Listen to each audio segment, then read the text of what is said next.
ያ ሼፕ የሚያደርገን ኢንቫይሮንመንት ኢንተርጀነሬሽናል ትራውማ ጋር የተያዘ ከሆነስ ምን ያህል ያስቸግራል የሚለውን ነገር እንድናስብ ነው በዚህ ኮት ዛሬ የጀመርኩት።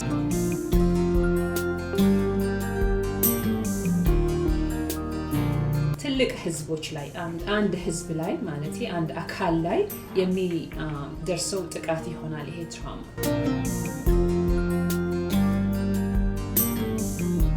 Emotional abuse, psychological abuse, sexual abuse, starvation, shaming, በጣም በቃ discrimination በጣም የሚያሳዝን ሁኔታ አሳልፈዋል እዛ ትምህርት ቤት ውስጥ።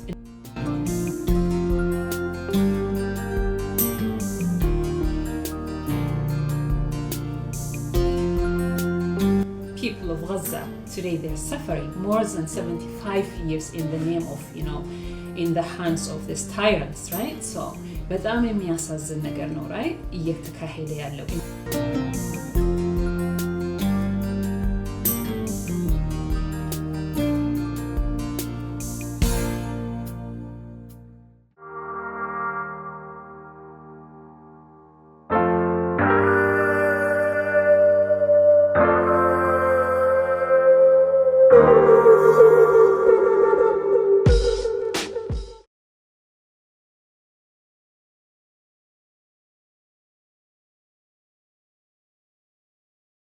The famous psychologist John B. Watson once said, "Give me a dozen healthy infants and I will guarantee to take anyone at random and train him to become a doctor, a lawyer,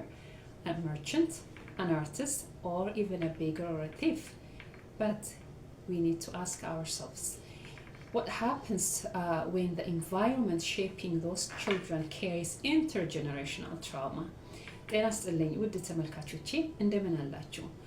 እኔ በጣም ደህና ነኝ። እንኳን በሰላም ወደ ሆሊስቲክ ሂሊንግ ቻናል መጣችሁ እያልኩኝ እባካችሁ already subscribe ካላረጋችሁ consider subscribing, share my videos with others if you see them fit, and comment and like. So thank you so much ዛሬም join ስላረጋችሁ። ዛሬ የምናወራው intergenerational trauma ይሆናል። So famously የምናውቀው ጆን ቢ ዋትሰን ያለውን ኮት አድርጌ ነው እንደሰማችሁት የጀመርኩት የዛሬን ሴሽኔ ወይም የዛሬን ኤፒሶዳችን። ምንድነው ያለው? በ1913 he was a psychologist, right? He was specifically behaviorism school of thought and found ያደረገ ነው እና just give me any random infants, healthy infants, and then የፈለኩትን ነገር አድርጌ ትሬን አድርጌ እቀይራቸዋለ። የፈለጋችሁትን ህፃናት ስጡኝና ዶክተር ማድረግ ከፈለኩኝ ትሬን አረጋቸዋለሁ፣ ሎየር፣ አርቲስት፣ የፈለገ even a beggar, ደሃ ለማኝም አርጌ ወይም ሌባ አርጌ ሁሉ እኔ ሼፕ አረጋቸዋለሁ አለ። ግን አንድ ነገር የረሳው ነገር ጆን ቢ ዋትሰን ወይም ደግሞ ይሄ ስተዲ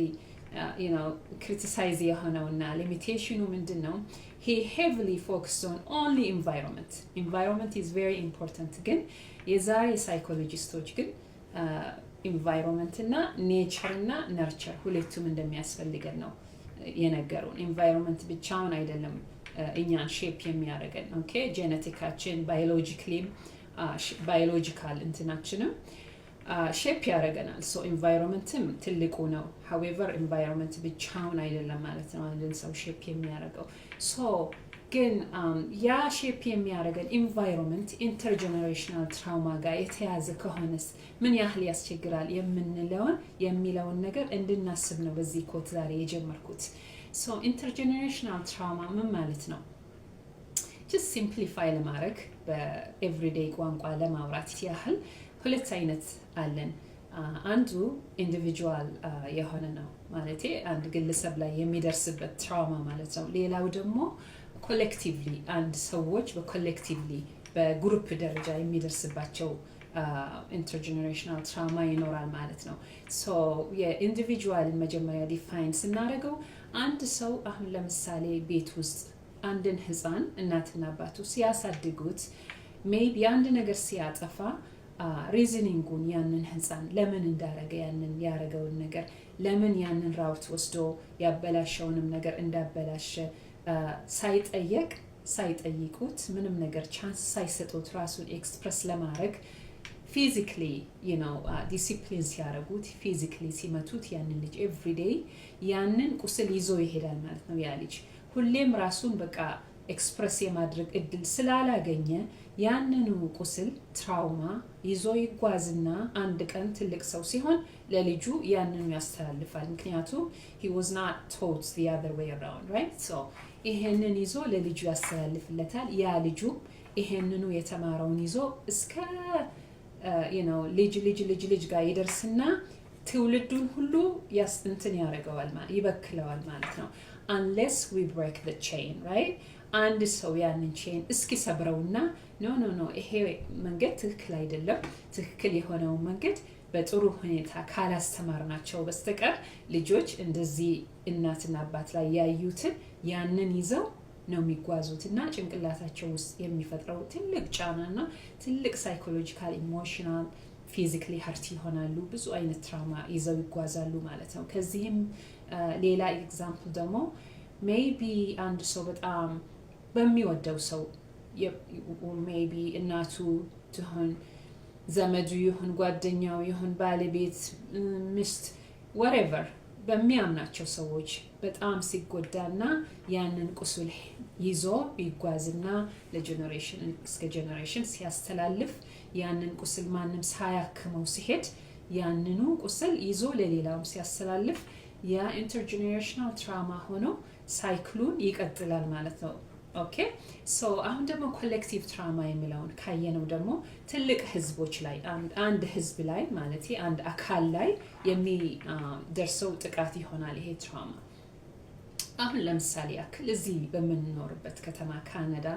ኤግዛምፕል ከወሰድን ኢንዲጂነስ ፒፕል ኦፍ ካናዳ ወይም ደግሞ ፈርስት ኔሽንስ ሜቲስ ኢኑት ፒፕል የምንላቸው እነዚህ ሰዎች ድሮ ዩሮፒያን ኮሎናይዜሽን ሳይጀመር በፊት ነው እዚህ ሀገር መሬታቸው ነው ሀገራቸው ነበር right? የራሳቸው የሆነ ባህል ቋንቋ ሜዲሲን ምንድነው አካባቢያቸውን የተቆጣጠሩ ነበሩ። በጎሳ የሚሉ ሰዎች ነበሩ። የራሳቸው የሆነ ዩኒክ የሆነ ዌይ ኦፍ ላይፍ የነበራቸው ሰዎች ናቸው። ኔቸር ላይ ያምናሉ። የራሳቸው ሜዲሲን ሄርባል ሜዲሲን እንደዚህ አይነት ነገር ላይ ስፒሪት ምናምን እንደዚህ አይነት ነገር ላይ የሚያምኑ ሰዎች ነበሩና ዩኒክ የሆነ የራሳቸው መገለጫና የራሳቸው መንገድ ነበራቸው። however ዩሮፒያን ኮሎናይዜሽን ሲጀመር ያ ነጮች ሲመጡ እነዚህ ሰዎችን ደስሜት አረጓቸውና ማንነታቸውን ሁሉ ቀሟቸው። ማንነታቸውን ሁሉ እንዴት ነው የቀሟቸው? in the name of assimilation assimilate እንዲያረጉ ተብሎ ያ ቤተሰቦች ያ እነዛ community of people indigenous people ልጆቹን በሙሉ ከእናትና አባታቸው ለይተው ወደ residential school ላኳቸው። It was around 1831, so that was the early opening by specific denominations in Christianity, right? So እነዛ በሩን ከፈቱት ያንን ትምህርት ቤት። ከዛ ገቨርንመንት አፕሩቭ አድርጎት አንድ ላይ ያንን ፕሮግራም ማካሄድ ጀመሩ ማለት ነው። በጣም የሚያሳዝን ፔንፉል ጊዜ ነበር ያ ሬዚደንሻል ስኩል right? So it lasted, can you imagine, it lasted from early 1831 to እስከ 1996 ላይ ነው የመጨረሻ ትምህርት ቤት በሩን የዘጋው ማለት ነው። እስከዛ ይሄ ሁሉ ጊዜ ድረስ እነዚህ ሰዎች ሲበደሉ በጣም ብዙ በደል ሲደርስባቸው ኢሞሽናል አቢዩዝ፣ ሳይኮሎጂካል አቢዩዝ፣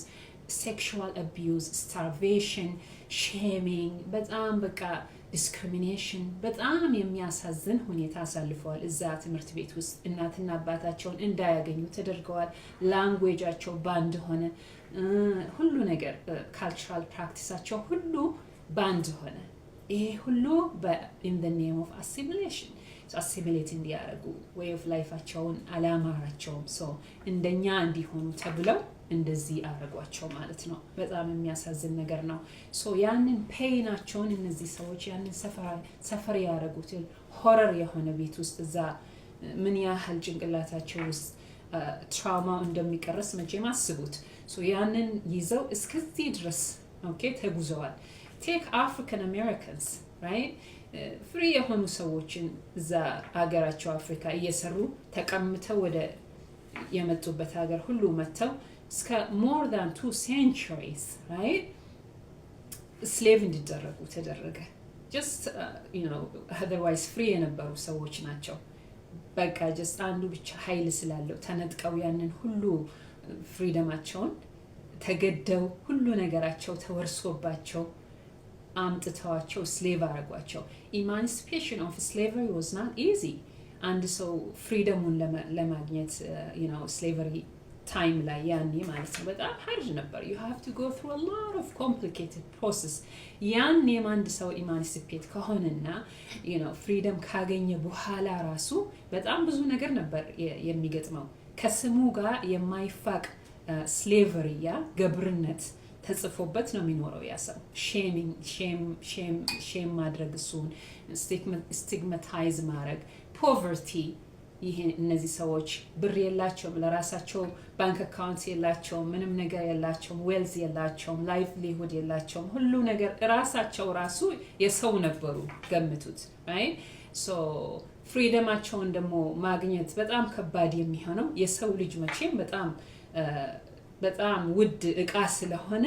ሊያጣቸው አይፈልጉም right so እነሱን አጡ ማለት ብዙ ፕሪቪሌጅ ይጎልባቸዋል እና እዛ ሰዎች ላይ so እነዚህ ራሳቸው ኢንተርጀነሬሽናል ትራውማ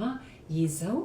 እስከ ዘር ማንዘራቸው የሚደርስ ቁስል ነው ማለት ነው right so take Palestinian people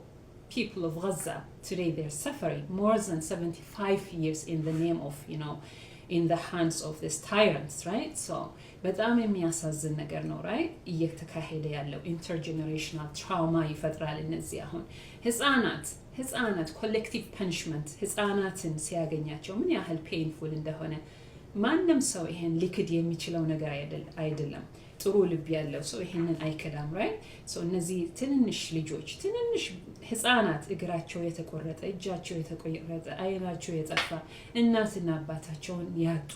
ዘርማንዘራቸውን ሁሉ አተው ዛሬ እናያለን በቲቪ ሁሉ ሰው የሚያየው ነገር ነውና እነዚህን ልጆች በሰው merciful በሆነ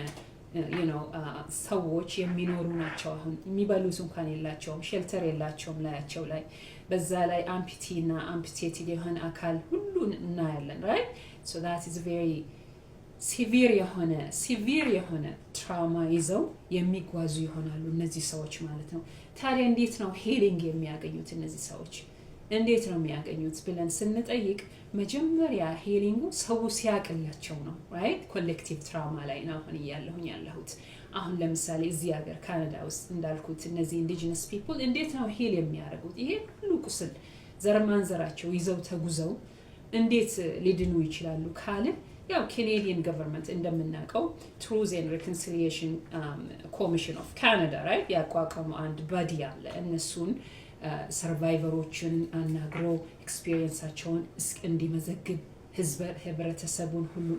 እንዲያስተምር ያ Canadian people ሁሉንም ሰው እንዲያስተምር ህብረተሰቡን የነዚህን ቁስላቸው ሂስትሪ ሆኖ የተጻፈውን ሁሉም ሰው እንዲያውቀው አክኖሌጅመንት እንዲያገኙ pardon እንዲላቸው officially compensate እንዲያረጋቸው right so ለዛ ያቋቋሙ በዲ ነው but still they are working on it nothing is trust me no system is perfect no country is perfect so they're trying ዛሬም እያወራን ራሱ ገና ሁሉ ነገር የተሟላላቸው አይደሉም እዚህ ሀገር እንኳን ኖረው እዚህ ካናዳ ውስጥ otherwise በጣም የሀብታም አገር ነው እኮ የምንለው አገር ላይ ራሱ በጣም ብዙ የጎደለ ነገሮች አሉ right እነዚህ ሰዎች እስከዛሬ ድረስ የሚኖሩበት ሁኔታ ራሱ አሰቃቂ በጣም የሚያሳዝን ሁኔታ ላይ አንዳንዱ ይኖራሉ ያ ውሃ እንኳን ንጹህ ውሃ የሚጠጡት የላቸውም really የሚኖሩበት ቤት አስቤስቶስ ምናምን ብዙ አይነት radioactive የሆነ ኬሚካል ሰፈራቸው ይኖራል እንደዚህ አይነት ነገሮች ያ no flying zone ይኖራሉ አንዳንዱ fruit and vegetables fresh የሆነ ስጋ ወተት እንደዚህ አይነት አይደርስላቸውም እዛ so ያ ራሱ malnutrition ያመጣል ያ ራሱ በጣም ብዙ አይነት chronic diseaseን ያመጣል diseaseን አሁን ከቆጠርኩት honestly ሰዓትም አይበቃኝም every disease, chronic illness you can imagine, suicidal rate, mental health issues, substance abuse, alcoholism, እነሱ ናቸው on top of the statistics in Canada. ለምንድን ነው ብለን ይሄን ሁሉ ስንጠይቅ አንዳንዶቻችን ናይቭ ስለሆንን ምናምነው ሌዚ ስለሆኑ ነው እያቸው እስቲ እነዚህ ሁሌ ይጠጣሉ እንደዚህ no please we really have to understand the issue is not as you see just superficial ነገር እኛ እንደምንረዳው አይደለም በጣም ጥልቅ የሆነ ትራውማ ያሳለፉ ሰዎች ናቸው እነዚህ ሁሉንም ነገር በእነሱ እንትን ሆነን አላየነው ስለዚህ ይሄ እንደዚህ simplistic የሆነ አስተሳሰባችን ብናቆም ጥሩ ነው really the least we can do is we have to understand, we have to read and understand the history, appreciate just ለማድረግ ራሱ right የነሱን ቁስል ራሱ ልናቀው ይገባል ማለት ነው yes አንድ ሰው እንዲያልፍለት ከፈለገ ይጥራል ግን ደግሞ የያዛቸው ብዙ ቆስሎች ውስጥ ያልታከመ ሰው ያንን ራሱ የማድረግ ምንድነው አቅም የለውም የወደፊት የመሄድ አቅም የለውም አይኖረውም ማለት ነው ያሰው በጣም ሄልፕ ይፈልጋል so what is then the solution for this intergenerational trauma maybe በኢንዲቪጁዋል ደረጃ ካየነው የተለያዩ አይነት ቴራፒዎች ይኖራሉ maybe cognitive behavioral therapy በጣም ይረዳል coping skill ይፈጥርልናል perceptionaችንን እንድንቀይር ያረጋናል ሌላው ደግሞ eye movement desensitization reprocessing የሚሉት ቴራፒ አለ ያንንም ያ painful የሆኑ post traumatic stress disorder memoryዎችን ራሱ አንድ ሰው ምንድነው specifically እያስታወሰ gentle የሆነ eye movementን ከቴራፒስቱ ጋር ጋይድ እያረጉት የሚያካሄዱት ቴራፒ አይነት ነው okay so ይሄ eye movement desensitization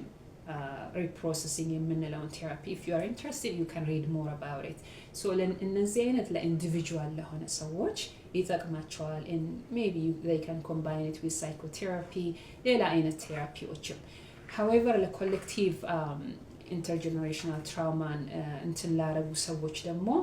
maybe group therapy በጣም ideal ነው ለነሱ group therapy ሁሉንም ሰው እነዛ experience መጥፎ ነገር ያረጉትን ሰዎች ሰብስበው እያንዳንዱ ሰው እዛ ያለውን experience ራሱ ሲያወራ አንድ ሰው እኔ ብቻ እኮ አይደለሁም እቺም እኮ ተሳትፋለች እቺም እኮ እኔ የደረሰብኝ ደርሶባታል ሶ ትረዳኛለች የሚለውን ነገር ራሱ ማወቅ በራሱ በጣም ኮምፎርት ይሰጣል ማለት ነው right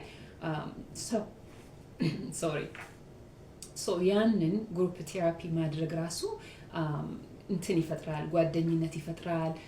sense of belonging in the community ውስጥ ይፈጥራል ቦታ ይፈጥራል አንድ ሰው right so እንደገና ደግሞ ግሩፕ ቴራፒ አለ ግሩፕ ቴራፒ እና ፋሚሊ ቴራፒ አለ አንድ ሰው በፋሚሊ ደረጃ እንደዛ ለምሳሌ indigenous people በፋሚሊ ደረጃ እንዴት ትራውማቲክ የሆኑ ሲቹዌሽኖችን ጊዜያቶችን እንዳሳለፉ እርስ በርስ ቁጭ ብለው እንዲተጋገዙ እንዲያወሩ ይረዳቸዋልና ፋሚሊ ቴራፒ አንድ ላይ ሆነው ማድረጉ በጣም ጠቃሚ ይኖራል ካልቸራል ቴራፒ አለ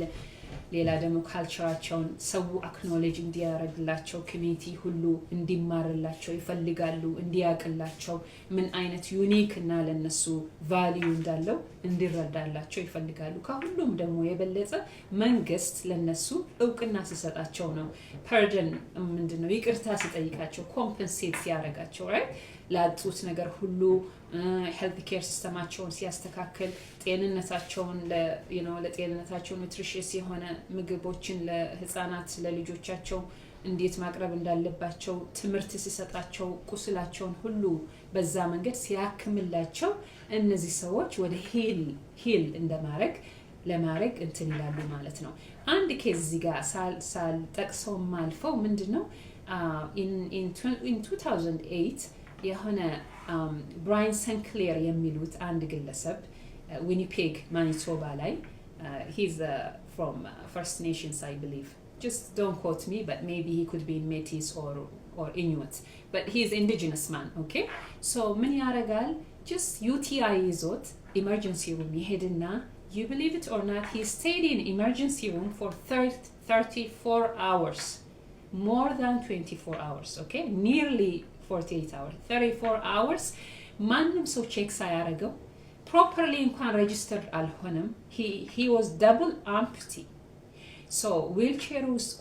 ቁጭ ብሎ ካቴተር ነበረበት ዩሪነሪ ካቴተር ነበረበት ካቴተሩ ብሎክ ሆኖ ከ34 hours በኋላ ኮላፕስ አድርጎ ወደቀ ሰውዬው ኦኬ ሶ ዋይ ብለን ስንጠይቅ ይሄ ሁሉ ዲስክሪሚኔሽን ነው ሲስተሚክ ዲስክሪሚኔሽን ነው እዛ እንኳን ያሉት አንዳንድ ፔሸንቶች ኢመርጀንሲ የመጡ ራሱ አዝነውለት በጣም he was mourning because of the pain he was going through so ጠየቋቸው ቀርበው ይሄንን ሰውዬ ብታግዙት ምናምን ማንም ሰው ጆሮ አልሰጠም በኋላ ላይ ኢንቨስቲጌት ሲያደርጉና ሲያዩ ዶክተር ምንድነው ነርሶች ሴኩሪቲ ፐርሰናል ያለፉት ነበር ዝም ብለውት ይሄን ሰውዬ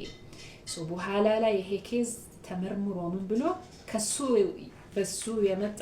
ትልቅ የፖሊሲ ለውጥ እንትን አለ ማለት ነው ሲያዩት ሲያጠኑት ኬዙ ምን እንደሆነ እንደተገኘ ታውቃላችሁ discrimination systemic structural discrimination so አንዳንዳችን ስናስብ እዚህ አሁን ማንንም ሰው የፈለገበት ደረጃ ይደርሳል just ማንንም ሰው successful መሆን ይችላል አንዳንዳችን ብለን እናስባለን it's not that easy trust me it's not that easy today as we speak in this country we have yes discrimination systemic structural discrimination አለ በጣም የተማሩ ሰዎች ስራ አጥተው ሁሉ ታክሲ የሚነዱ ሁሉ አሉ እዚህ ሀገር right PhD ይዘው ዶክትሬት ይዘው እዚህ ሀገር ማለት ነው ብዙ አሉ ምንድነው ያ settled የሆነ ምንም ያልታወቀ አይነት ባይሶች አሉ ዲስክሪሚኔሽኖች አሉ ሳይታወቅ ረዚሜያቸውን አንድ ሰው ሲያስገባ ለነሱ አይነት ሰዎች ስራ ዲናይ ሊደረግና ለሌሎች አይነት እዚህ ሀገር ለተወልደው ላደጉ ለነጭ ሰዎች right ሲስተሙ 3 ጊዜ ጥፍ ወይም እንደዚህ ይቀጥርና እነዚህ አይነት ሰዎችን እንትን ይላቸዋል so ያ ሁሉም ስላለ ራሳችንን more aware እንድንሆን ማወቁ ጥሩ ነው ብዬ ነው ሌላው በተረፈ እንደዚሁ እንቀጥላለን so ዛሬ join ስላደረጋችሁኝ thank you so much be kind to yourselves and then stay healthy and happy thank you bye